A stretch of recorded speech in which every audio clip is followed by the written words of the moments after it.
As a small business owner, your to-do list is long. The Knot makes advertising easy and connects you with the right couples at the right time.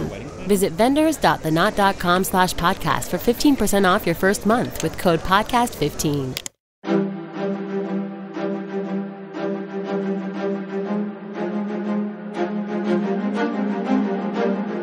Hello, and thank you for listening to The History of World War II podcast, episode 294, The Redoubtable General William Slim.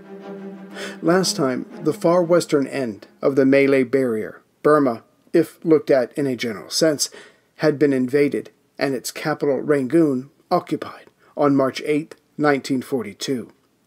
The barrier, set up to protect British and Dutch possessions in Southeast Asia from the Japanese, had all been but decimated, and in record time.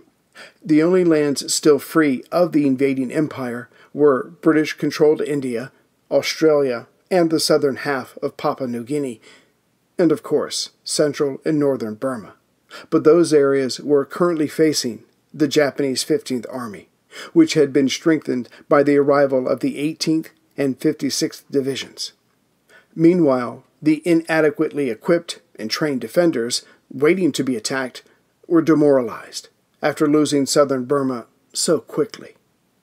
But however the defenders were going to try to keep central and northern Burma in Allied hands, they were going to have to do it without radar, which would have allowed them to focus their relatively meager air arm.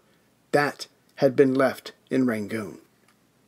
And the holding on to what remained of unoccupied Burma was now up to General William Bill Slim, who had been ordered to fly in from Lake Habadaya in central Iraq in early March of 42, as the Burma command was crumbling.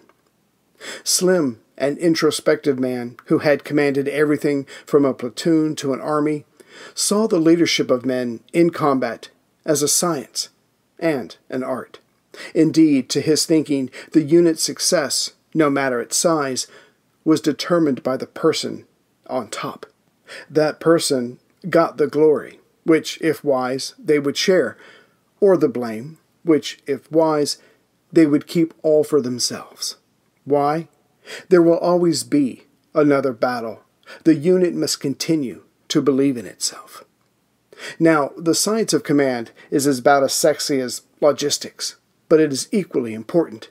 As Slim said, the most important thing about a commander is his effect on morale, which can take on 1,000 different forms, making sure the troops have what they need, logistics, to making sure that they know the faster an objective is completed, the sooner they can get out of there, motivation and goal.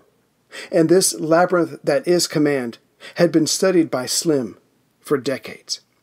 Born in 1891 in Bristol in southwest England, as William had an older brother, the family did not have the means to send this second son to university. So young William, from 1910 to 1914, taught in a primary school and worked as a clerk for a metal tube maker. In 1912, he joined the Birmingham University's Officer Training Corps, though he had no official connection to the school. When the Great War came, he was made a second lieutenant in the Royal Warwickshire Regiment. Wounded at Gallipoli, he was sent home. After recovering, and still with the Royal Warwickshire, he was wounded a second time in Mesopotamia. Moved to India to recover, he was given the temporary rank of major in the 6th Gurkha Rifles in 1918. A year later, formally made a captain, he was transferred to the Indian Army. As his ranks alternated during the war, he saw the effect those commanding had on their men. Some leaders cared for their troops. Others simply expected the men to do their utmost all the time, without sufficient motivation or example. The latter normally did not fare well, nor their units. During the interwar period, William got married, attended Staff College, and then was sent to Army HQ India in Delhi. After this, he was sent home to teach at the Staff College, Kimberley, from 1934 to 1937. He also wrote novels and short stories under a pen name to augment his meager army salary. What followed was more classes at the Imperial Defense College and commands in India. When Nazi Germany invaded Poland and the two sides geared up for a much wider war, Colonel Slim was put in charge of the 10th Indian Infantry Brigade of the 5th Indian Infantry Division and sent to Sudan. There he participated in the East African Campaign, which hoped to push the Italians out of Ethiopia. Going back a bit, in May of 1936, Mussolini announced the formation of Italian East Africa, made up of the Italian colonies of Italian Eritrea and Somaliland, along with Ethiopia, which had been conquered during the Second Italo-Abyssinian War. This creation of Mussolini's threatened British and French colonies in East Africa when Italy declared war on those two countries in June of 1940. Also threatened was Egypt and nearby Aden on the Arabian Peninsula. Though much of this has been previously covered, in November of 1940, Colonel Slim led a force that captured the Sudanese town of Galabat on the country's southeast border. Just across from Ethiopia, the idea was to act as an anvil to the hammer of British and African forces pushing up from the north. This larger strategy worked, but the campaign could have been shortened, as Slim could have easily crossed over and taken the nearby Ethiopian town, where some of the Italian units would take refuge before the end. Yet it must be said that Slim's true style of aggressive warfare that would one day lead to guerrilla tactics used against the Japanese in Burma had not yet been fully formed. Still, Slim had just learned a lesson, one that would remain with him for the rest of his fighting career, and he was honest enough to make no excuses in the Sudan. He wrote, "When two courses of action were open to me, I had not chosen, as a good commander should, the bolder. I had taken counsel of my fears." And he would have the time to ponder this mistake, as in January of 1941, he was wounded by a strafing enemy plane in Eritrea. As he recovered, Slim was put on the general staff at GHQ in Delhi. London was expecting trouble in Iraq and wanted him there to be in the game. And in May of 1941, Major General Fraser, the commander of the Indian 10th Infantry Division, fell ill, so was replaced by Slim. It would be with the 10th Indian that Slim would see a rapid-fire series of actions in several territories in the Middle East.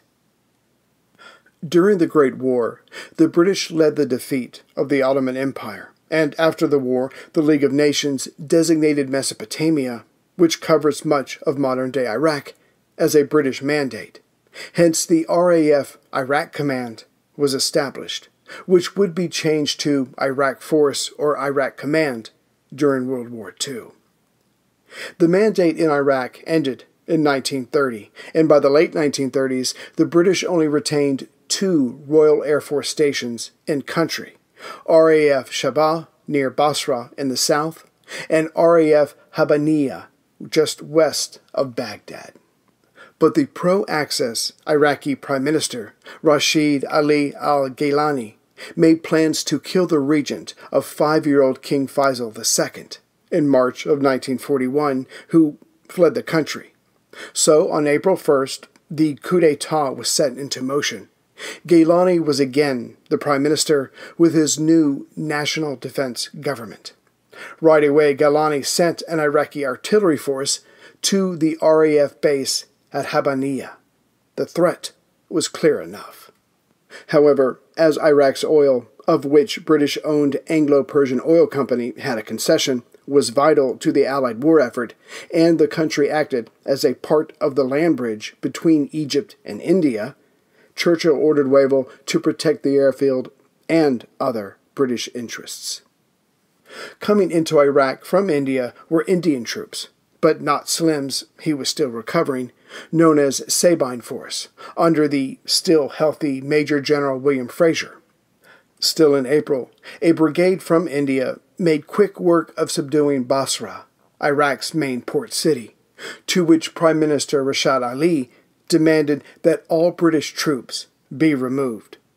London responded by having the aircraft at RAF Habaniya bomb numerous Iraqi forces. War proper had come to Iraq. During the British fighter and bomber raids against Iraqi forces who were closing in on the airfield, HAP Force from British-controlled Palestine was put together to help save their comrades. Yet even before HAP Force could contribute, the garrison force alone was able to push back the threat. Now the reinforced British-led troops pushed on through Fallujah and on their way to Baghdad. That was the end of the pro-Axis government. On May 31st, an armistice was signed. A pro-British government was put back into place. Just like Iraq, after the Great War, the League of Nations issued the Syria and Lebanon Mandate that divided up the territories between Great Britain and France.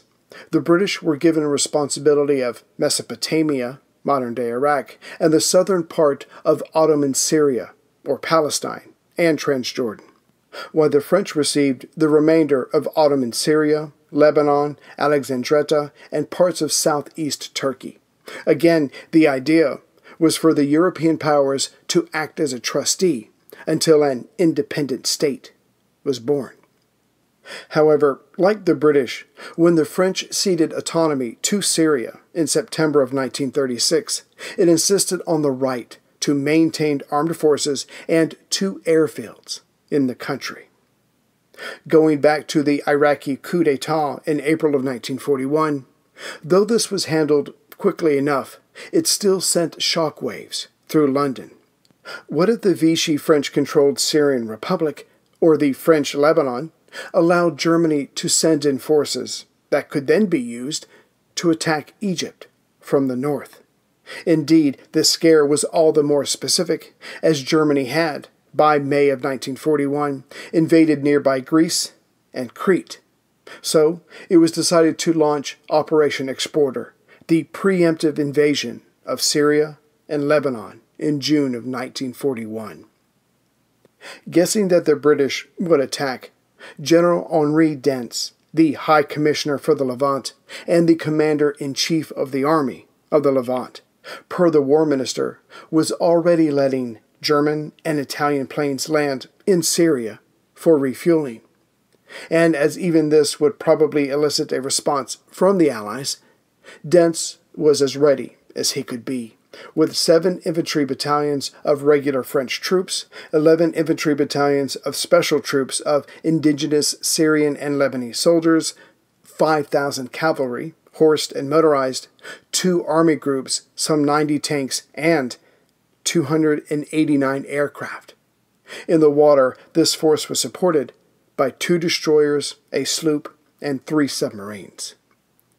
If confirmation of British fears was needed, RAF reconnaissance flights over central Syria spotted German and Italian planes landing.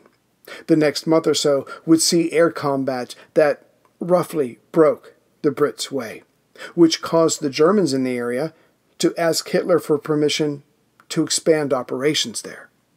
In truth, Hitler wasn't that interested, yet he wanted to see the British bogged down here, so allowed a slight increase in air power and offered Dents even more.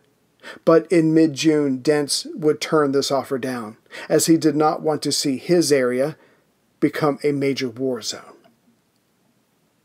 For the coming Allied invasion of Syria and Lebanon, the British were, overall, in a solid starting position. To the south of Syria, in Palestine, was General Sir Henry Maitland Jumbo Wilson, who was no one's fool, and he had the 7th Australian Division, except the 18th Brigade, it was holding out at Tobruk, Gent Force with 2 Free French brigades, and the 5th Indian Infantry Brigade of the 4th Indian Infantry Division.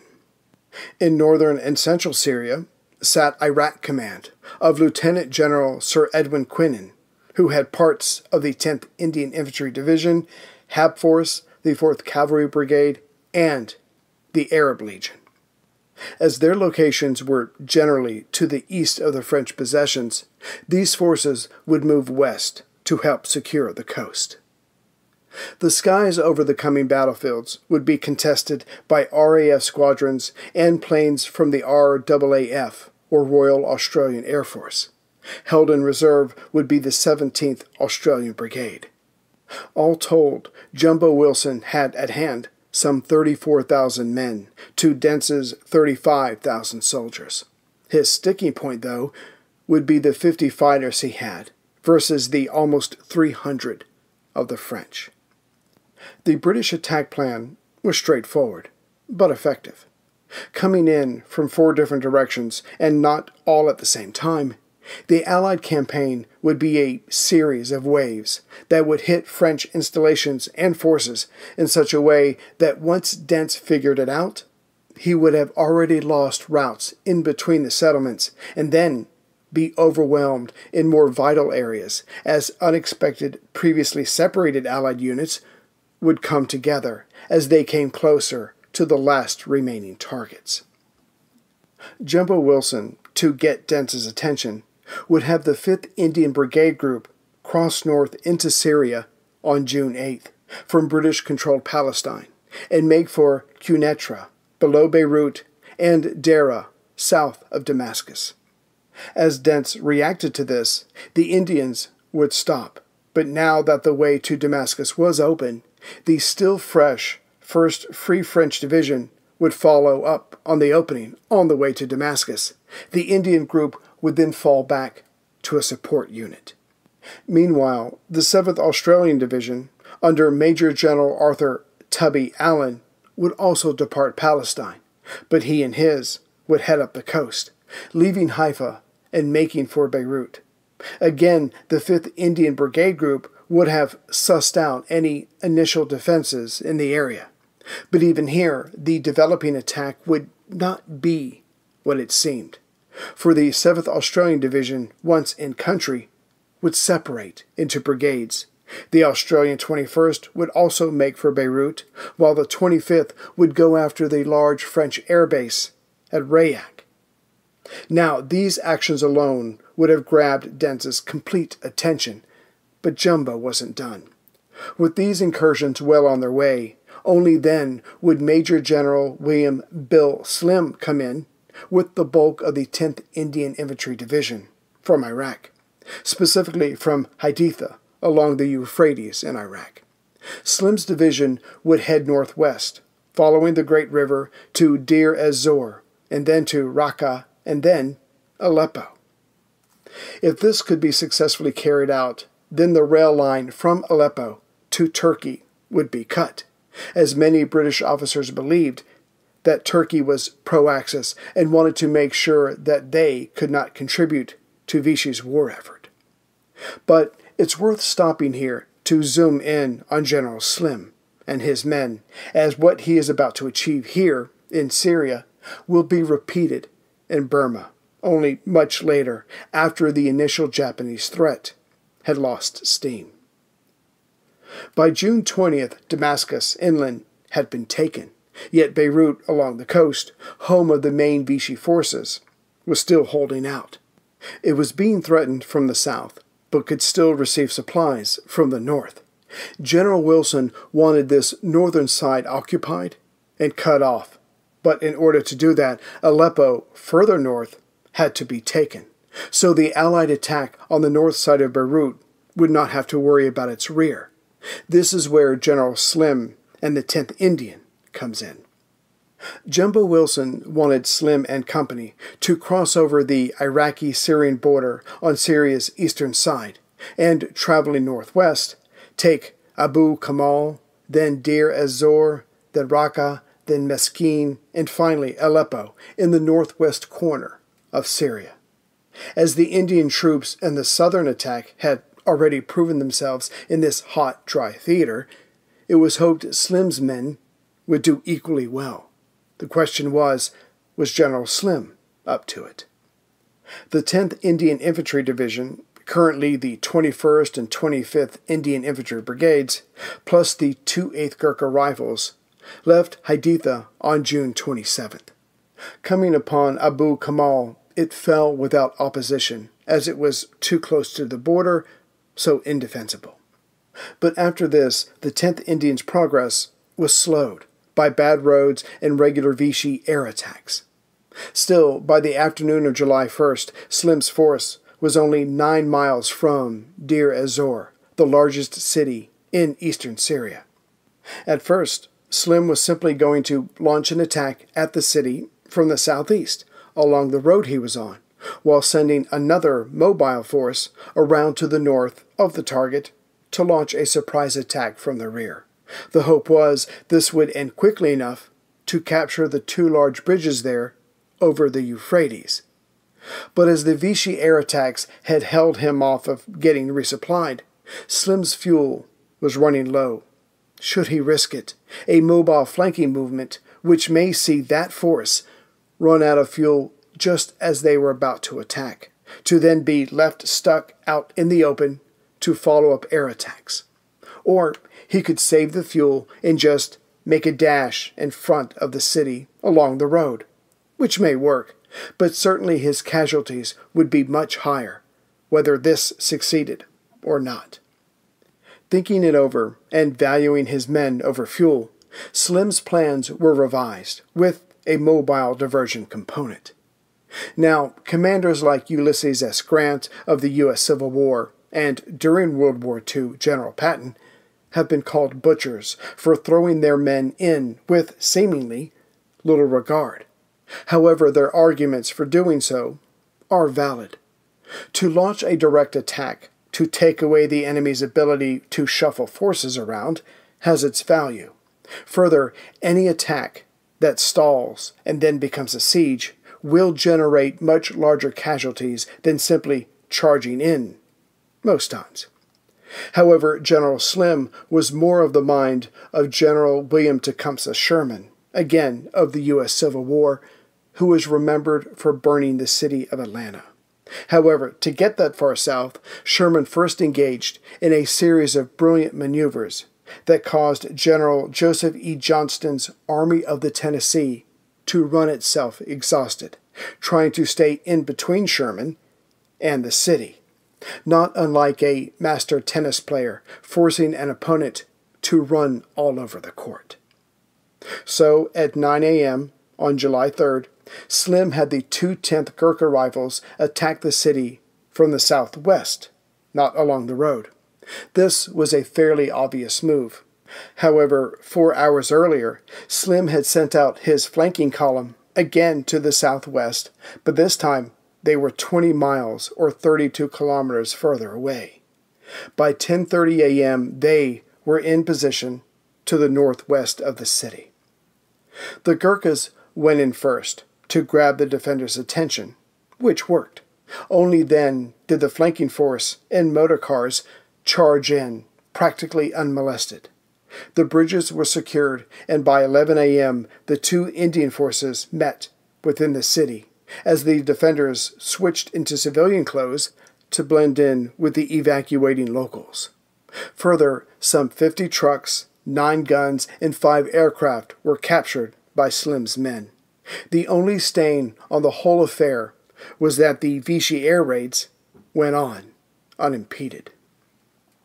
Moving on, 2 days later, on July 5th, Raqqa, about 90 miles or 144 kilometers northwest of Deir ez-Zor, fell without opposition.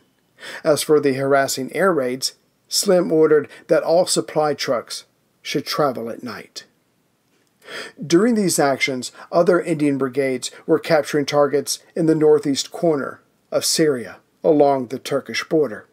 Added to this, General Slim, before reaching Aleppo on July 10th, paired off some of his men to secure the north-central border of Syria.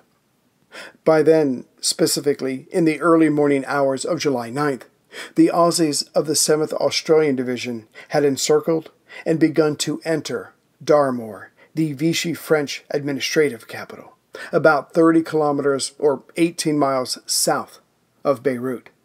However, the day before, July 8th, General Dent's was already talking to the British about an armistice.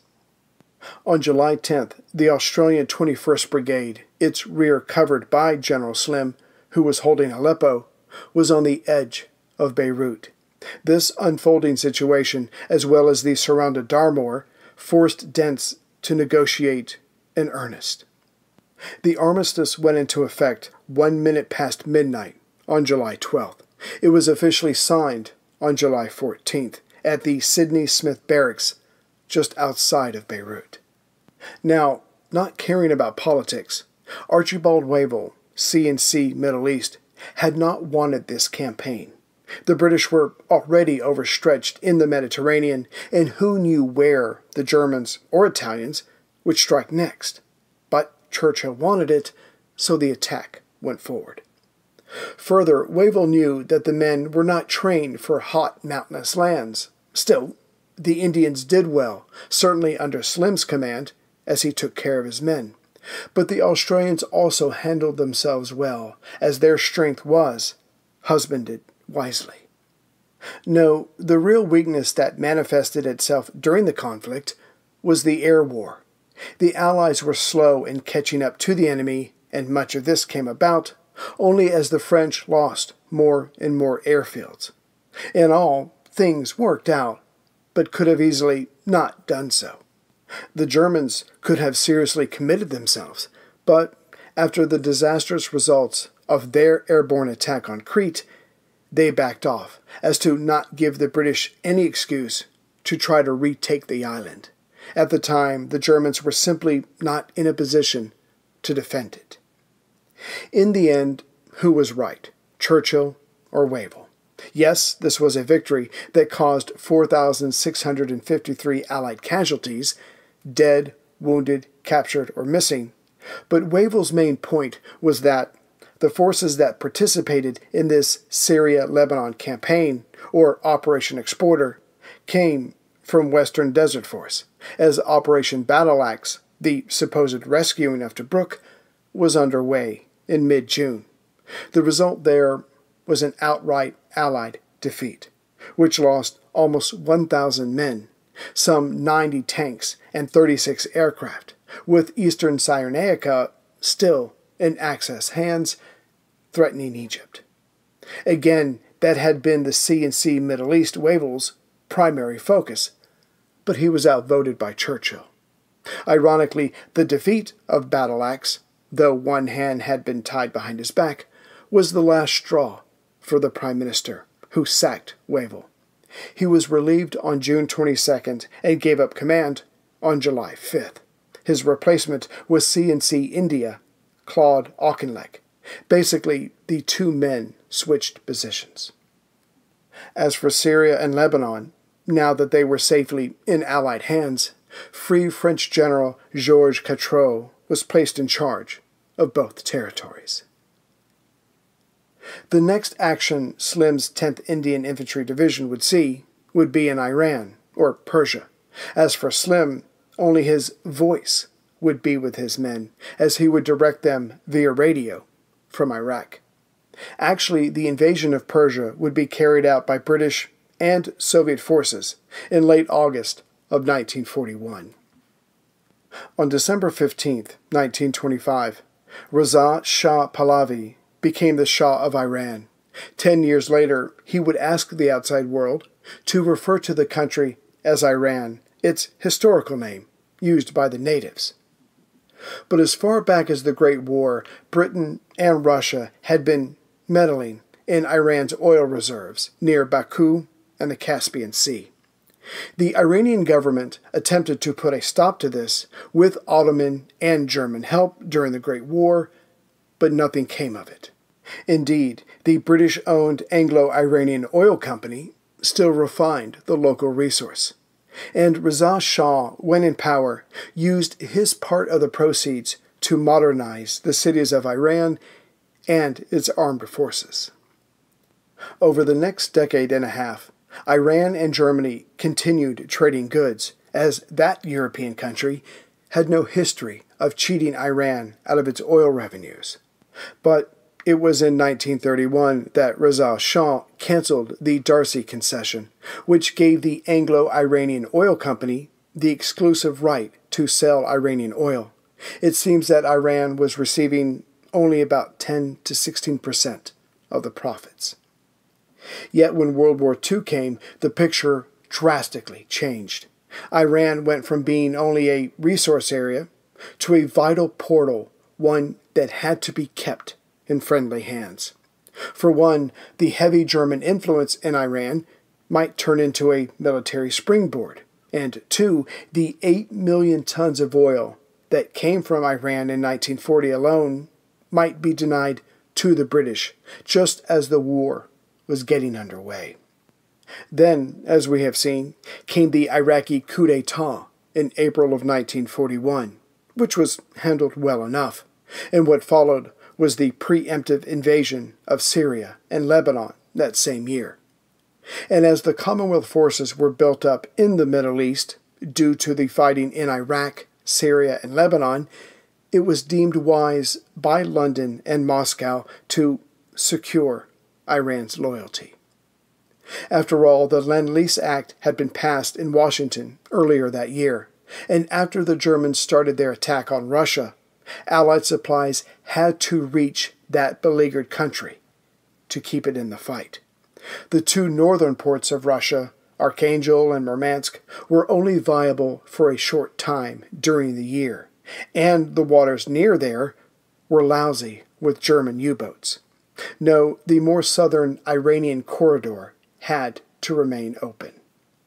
So, in early summer of 1941, British pressure was applied on the Shah to remove all German citizens and to guarantee the Trans-Iranian Railway would remain open. Reza Shah shot back with anger as he hoped to keep Iran neutral during this war. Yet neither side got what they wanted. The British pressure led to anti-British rallies in Tehran, which London called pro-German, while no guarantees were given. After some weeks, Reza Shah seemed to bow to London as Iran began to trade less with Germany, which did not satisfy Churchill or Stalin. The stakes were too high, and quite frankly, with Allied troops already on the Iranian border, it was too easy. On July 19th and August 17th, diplomatic notes were sent to the Iranian government to expel all German nationals. These went ignored, and on August 25th, British forces came into Iran from the south and west, while Soviet troops came in from the north. Operation Countenance had begun. Both invaders started with bombing raids on installations and air bases, followed by ground troops. There had been no formal declaration of war. In all, this war would last from August 25th to the 31st, as the Iranians were alone, outmatched in quality and quantity, and had been sucker-punched on multiple fronts. As for the 10th Indian Infantry Division's exploits in Iran, according to General Slim, it was a opera bouffe, that is, an exercise that contained elements of comedy and farce. Starting at the Iraqi border town of Kanakin, 160 kilometers or 100 miles northeast of Baghdad, and about 300 miles or 482 kilometers west by southwest of Tehran, the Indian 10th found itself covering mountainous terrain, while the British invaders in the south had a much easier time of it. Still, the 10th did well and covered ground quickly. The oil field at Naft-e-Shah was taken with little trouble. But when the 10th Indian went on to another town nearby, they were met by 2,000 Iranian soldiers. But by then, the RAF had made an appearance, which took the fight out of the defenders. The 10th Indian was able to go on, taking town after town, losing very few of their men and having to kill equally few enemy troops, which pleased Slim. As the incursions went on from different directions, the Iranians, not unexpectedly, lost the will to fight. By August 28th, the Allies, doing a better job this time than in Syria, controlled the skies. Then Reza Shah found out that some of his generals were actively working with the British. He was incensed, but the damage was done. Reza Shah had the military stand down. Next, the British and Soviets wanted the German minister and his staff kicked out of the country, and for the German, Italian, Hungarian, and Romanian legations to be closed. That was the price for the Allies to withdraw their troops. But Reza Shah stalled until many of the German nationals could safely evacuate. In response to this, the Soviets moved closer to Tehran to begin an occupation. The Shah abdicated, but the Soviets came in anyway on September 17th. Now on the throne was Reza Shah's son, Crown Prince Mohammad Reza Pahlavi. The Persian corridor was saved, which would send over 5 million tons of material to Soviet Russia alone. In January of 1942, the new Shah signed a tripartite treaty alliance with Britain and Soviet Russia to help in the war, but not in a military way. In September of 1943, Iran declared war on Germany, which meant it would now qualify for membership into the United Nations, FDR's last great effort. Alas, Iran would find that the promises of Great Britain and the Soviet Union were more in spirit and a matter of convenience than fact. Between stealing the harvests and dominating local politics and the economy, the Iranian people would have plenty of reasons to distrust the victorious West and Soviet Union after the war. But getting back to the second week of March of 1942, between General Bill Slim's experience and his character, his natural tendency was to go on the attack. It's always better to have the enemy reacting to your moves versus the other way around. But that was not possible at this moment. The Allied defensive line was set up, but little metal was in the men's hearts. As it was, the incoming Slim would have to command the newly created BurCorps, a new name for a hopefully new attitude among the ranks, and if possible, different results.